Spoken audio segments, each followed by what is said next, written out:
Yes, I'm going to continue with the blood of the saints, the spilt coffee. And I'll bring this up in the alchemical value system. So essentially, just to have a nice cup of coffee in the United States is quite a privilege. Okay, that I'm not going to say it's not. It is a synthetic world. So you're kind of like having a cup of coffee in your conscious state in a machine world. There's I think a machine world is a good terminology. It's called machine. The topic of supernature. What does the topic mean? You have people, like we call them a monist or whatnot, claiming nature. This is like our Green New Deal. It's natural people. They're coming to the alignment of nature. But what they're saying is nonsensical. Everything that they're going to say and deal in is going to be religious Babylonian alchemy. Okay, when you're talking about the Green New Deal and all this, it's religious Babylonian alchemy, and I'll explain to you why. Because it is a supernatural world. But the basis of consciousness is words mean things. What does consciousness mean, or cognitiveness, or rationality? What does it mean? What does it mean to be a person? To understand the fundamental expression in those words, you have to understand what is actually being pointed to. So if you think about like the name of God, the tetragrammaton, I think they call it, it's very much an alchemical topic, but you're going to see a lot of meandering and verbose bloviating about this, but in a simple way, okay? The name of God, I'm going to say this simply. Nobody talks about this, but the name of God means like the totality of all that there is. That's the name of God. It's the totality of all that there is. So you can't name God because you can't describe the totality of all there is. It becomes an imperceivable thing. Who has seen God? No one has seen God. Why? Because it's an unknowable thing. It's a concept. But so you can take tetragrammaton to mean even more, something more specific in alchemical derivation of our world. Okay, and you're going to see that there's quite a lot to talk about on the topic, but it's do well to look into the topic and see what others are saying about it. And there's quite a lot. You're going to see. Well, I'm going to simplify and say that what's in a name, the name is a descriptor of what they are. And to describe God in a name is indefinite. It's so vast, it's incomprehensible. That's just what it is to have a name.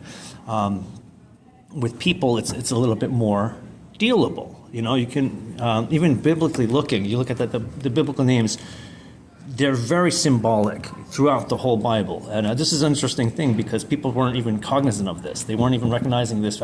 People have been recognizing this for millennia. This is for a long time, but not in the public discourse. I never met anybody. I was the first person to bring the topic up on the internet. Nobody was talking about it, and I was like, wow. And I discovered there's so many facets of the Bible to be uncovered when you discover the name meanings and the esoteric meanings behind what's actually being said. If you can look back on the internet, you didn't see these discussions in the 2000s. You saw it just coming about in maybe 2005. It just started coming about. And yeah, the alchemical nature of our reality, because it's a synthetic world, like a machine world, but the technocrats are kind of holding on to their dominion and looking to keep their decadence. Okay, so when you think about like healthcare in the eyes of the technocrats, they see it as in terms of like, look, as a shriveled old wealthy guy, he can maybe live to 80, 85 years old, maybe 90 years old. Yeah, but if we can process the biological matter without these moral restrictions, maybe we can live a little longer. This is what the technocrats are aiming for. And even if it was that rational, they're really not. This is just a insane group of psychopaths with less rationality to it, even though that position is pretty irrational.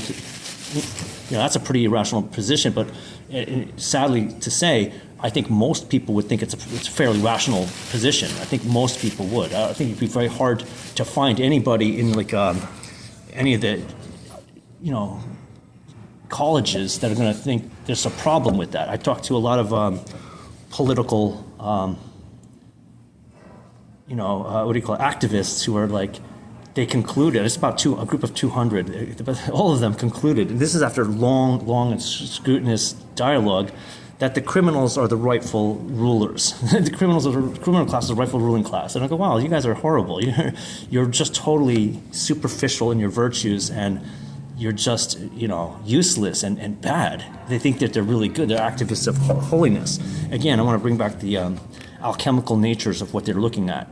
Okay, these, very proud of themselves people. Okay, you're looking at their ritual vulgarities, and then you're looking at their medical practices and their scientism, and really what they're aiming for. And you can see that there's a lot of really remarkable things that the pharmaceutical companies have come upon by their rigorous experimentation. They're using every kind of compound they can possibly find and see what the effects on endless array of substances and processes. And there's a lot of quite remarkable gains. But then it's like you could take it back a step, or take it back many steps, and go, guys, most of our health problems would be solved just with sane nutrition and sane, practices. But they're not doing that. Like I said, they're insane. They're filling the world with all kinds of toxins, the water and the air. And I want to remind people that it's already a machine world. So like the world is already synthetic. When these people are polluting all their nanoparticles, as Julian Assange mentioned, it's a pretty cryptic, message. He said, I think it's about 2011. He's like, they've got smart dust and they're using it everywhere.